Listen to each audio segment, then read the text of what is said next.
O adeus ao maior jogador de futebol de todos os tempos. A homenagem que parou a cidade de Santos.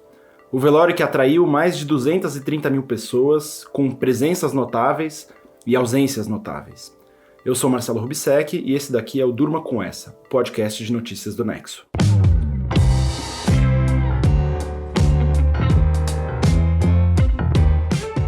Olá, eu sou a Suzana Souza e tô aqui com o Marcelo para apresentar esse podcast que vai ao ar todo começo de noite, de segunda a sexta, sempre com notícias instigantes que podem continuar a ecoar por aí.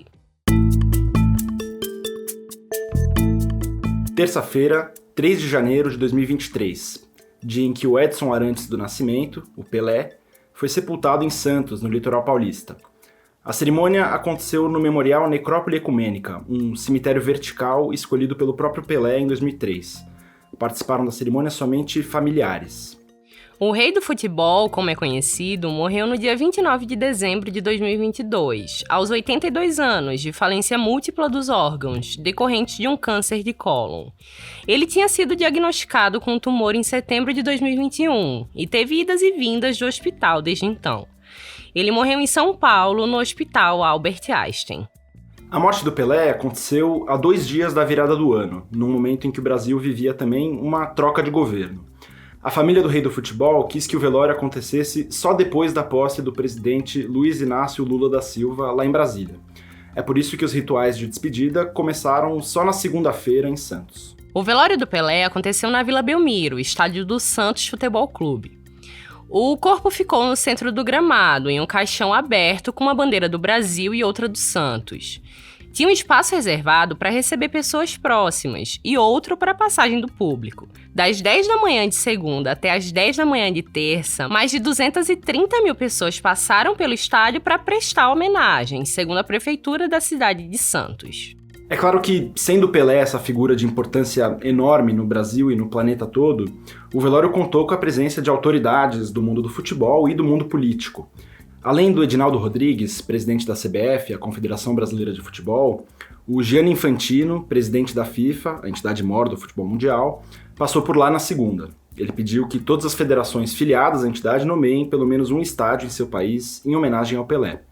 O Alejandro Domingues, presidente da Conmebol, a entidade responsável pelo futebol sul-americano, disse que qualquer homenagem que a Conmebol fizer é pouca. Já do mundo da política, passaram por lá o governador de São Paulo, Tarcísio de Freitas, o prefeito de Santos, Rogério Santos, e o presidente Lula, que fez o seu primeiro compromisso oficial fora de Brasília. Lula, que é corintiano, foi ao velório nesta terça e gravou um vídeo para a Santos TV, falando sobre o Pelé.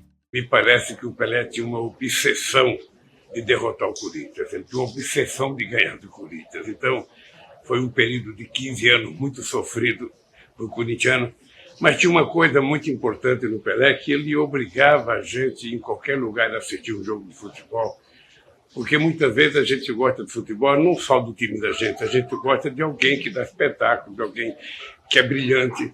E eu acho que o Pelé simboliza tudo aquilo que é a ascensão da espécie humana. O Lula também disse que, para ele, nenhum jogador jamais vai ser comparável ao Pelé e falou um pouco sobre o significado do Pelé fora de campo. Por isso, acho que o mundo deve ao Pelé muita coisa, sobretudo a dignidade de um homem, sabe, que nasceu pobre, negro, num país onde o preconceito é muito vivo, e o Pelé nunca se importou com isso.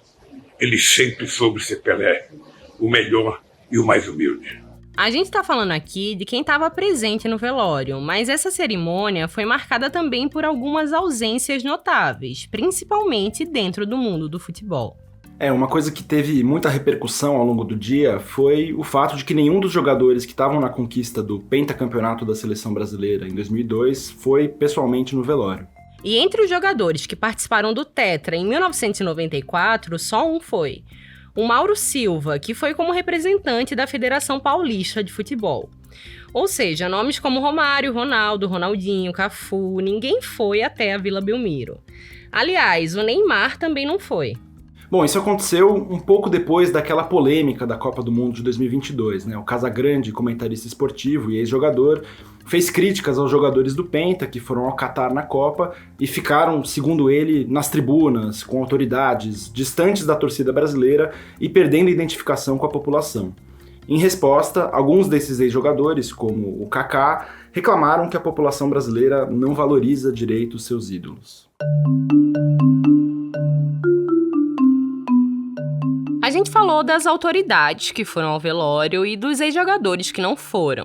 Mas para além de nomes conhecidos, passaram outras centenas de milhares de pessoas pela Vila Belmiro em 24 horas. E muita gente teve que enfrentar filas bem longas, né, Marcelo? Suzana, eu fui lá até Santos e fui uma dessas 200 e tantas mil pessoas que estiveram no velório do Rei do Futebol. Eu cheguei no fim da fila pouco depois das 8 da noite de segunda e fiquei lá por mais ou menos 3 horas até conseguir entrar na Vila Belmiro. Eu não cheguei a pegar aquele sol que o pessoal que estava lá de tarde na fila pegou, mas estava bastante quente e bem abafado. E Marcelo, como é que estava o clima lá na fila? Como é que estavam as pessoas? Olha, tinha gente de todas as idades, todas as cores e raças, gente de Santos, gente de outras cidades, perto e longe.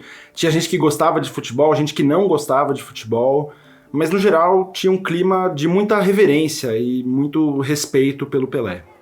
O Marcelo conversou com pessoas que estavam na fila para ver o corpo do Pelé na Vila Belmiro. Essa que você vai ouvir é a Hebe de Oliveira, de 62 anos. Ela mora em Santos e é filha de um ex-jogador do Santos, o Odair Titica, que jogou no clube antes do Pelé e nunca atuou junto do Rei.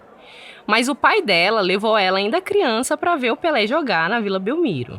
Ele foi tudo pro futebol.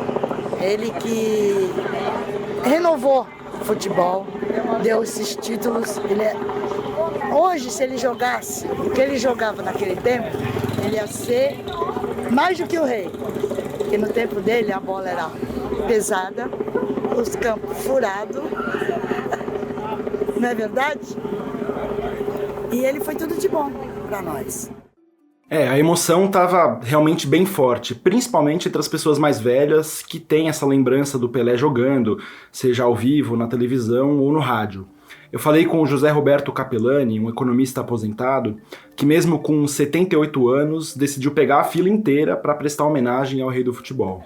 Agora aqui eu vim prestar uma homenagem ao Pelé, vou fazer umas orações para ele.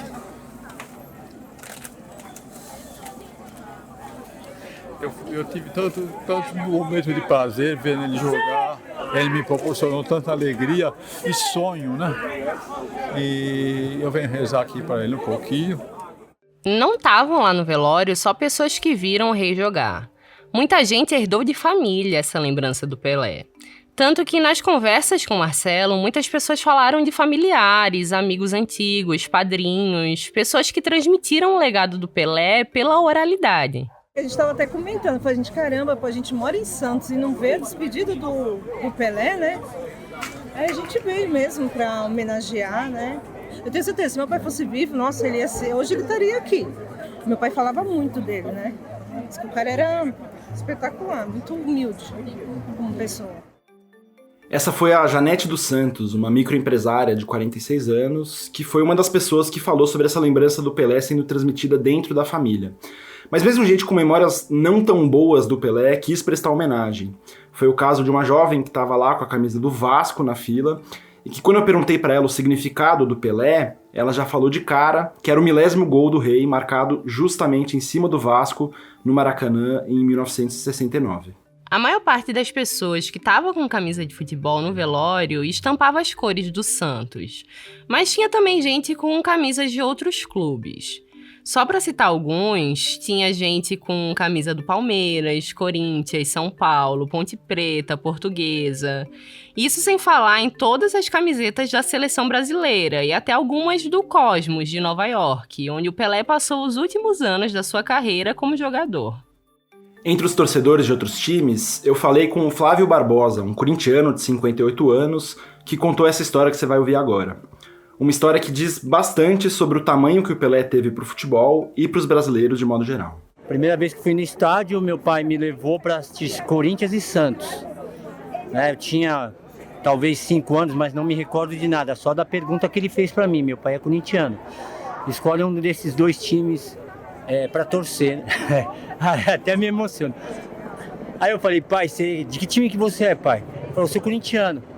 Bom, então você é corintiano também. Tudo bem, Flávio. Se você quiser ser santista também não tem problema nenhum, porque do outro lado ter esse cara aí, né, meu?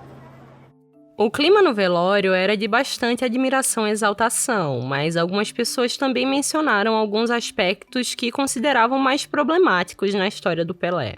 O próprio Flávio, que falou sobre o pai dele, corintiano, no estádio, falou que nunca vai entender a história do Pelé com a Sandra, filha que ele teve fora do casamento e que não quis reconhecer.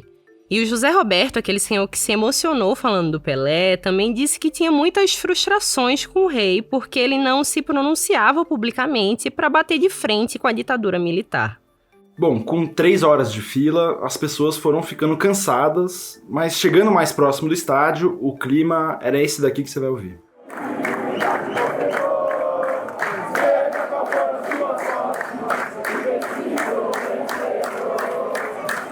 Mas entrando no estádio, esse agito e essa cantoria deram espaço para o quase total silêncio.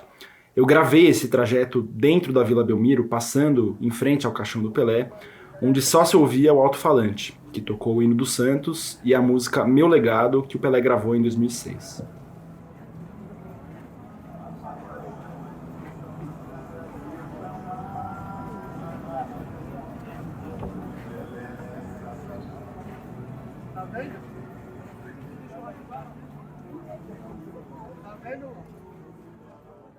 O velório do Pelé continuou até a manhã de terça-feira, quando o corpo do ex-jogador foi levado em um cortejo de mais de 3 horas até o cemitério. Ele foi em um carro de bombeiros e foi acompanhado por torcedores que aplaudiram, choraram e cantaram em sua homenagem. O corpo chegou para o sepultamento por volta das 2 da tarde e foi levado para uma cerimônia fechada para a família.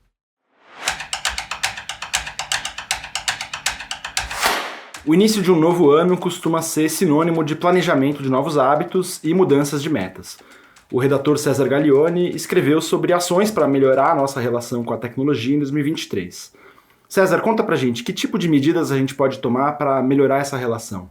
Algumas medidas que a gente pode tomar para melhorar nossa relação com a tecnologia em 2023 são coisas simples, como formatar o seu computador para que ele fique mais rápido e dure mais tempo, ou então revisar as configurações de privacidade dos seus aplicativos do celular para ter controle de quais dados são coletados e usados por cada plataforma que você usa. Uma outra dica é usar um feed agregador de notícias e sites para controlar melhor o fluxo de informações que você recebe na rede todo dia. Lá nos anos 2000, esse tipo de agregador era bem comum, mas com o tempo ele se tornou uma tecnologia de nicho. Mas dado o volume de informações que a gente recebe diariamente, usar um feed desses pode ser legal. E César, por que é importante a gente tomar esse tipo de medida? A internet e a tecnologia no geral trazem muitas coisas boas para o nosso dia a dia, deixando a comunicação mais rápida e dando para a gente acesso a praticamente todo o conhecimento humano que já foi produzido.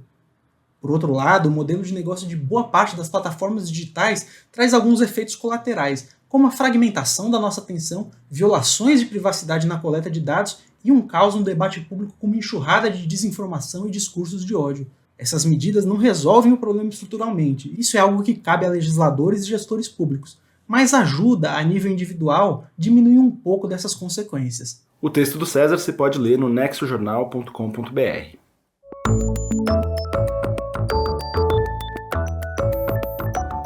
Luiz Inácio Lula da Silva assumiu a presidência do Brasil em 1º de janeiro de 2023.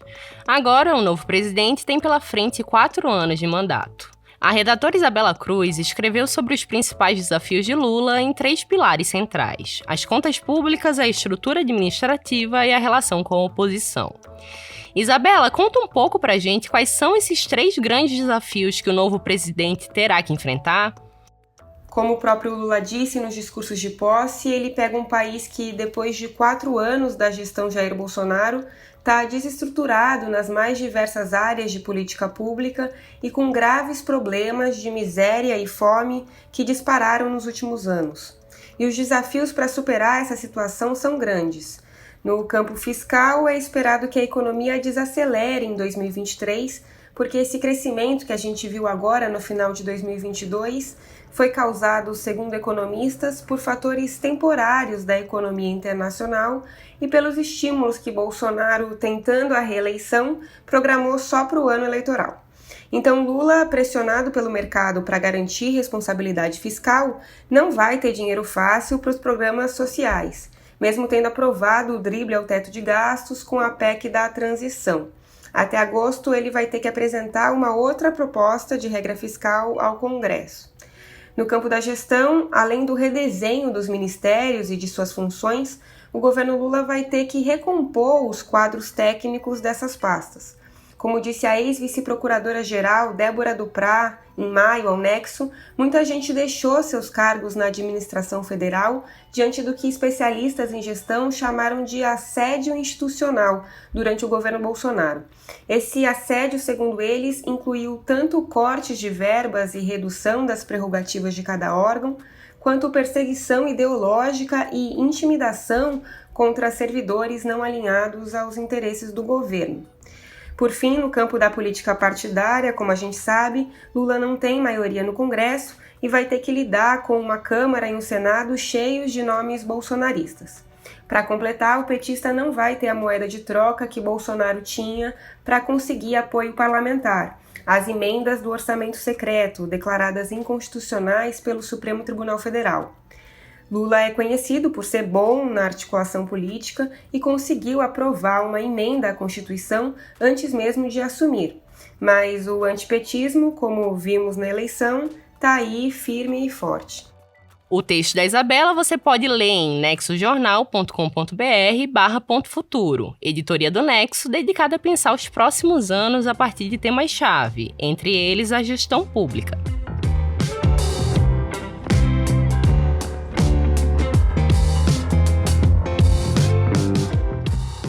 Do adeus ao rei do futebol, passando pelas medidas para melhorar a relação com a tecnologia em 2023 e terminando com os desafios de Lula em seu terceiro mandato, durma com essa. Com o roteiro de Marcelo Rubissec, produção de Suzana Souza, participações de César Galeone e Isabela Cruz e edição de áudio de Pedro Pastoriz, termina aqui mais um Durma com essa. O episódio de hoje foi dedicado especialmente à legião de fãs e admiradores do inesquecível Pelé, entre eles Débora Rubissec e José Carlos de Souza. Amanhã tem mais Durma. Até!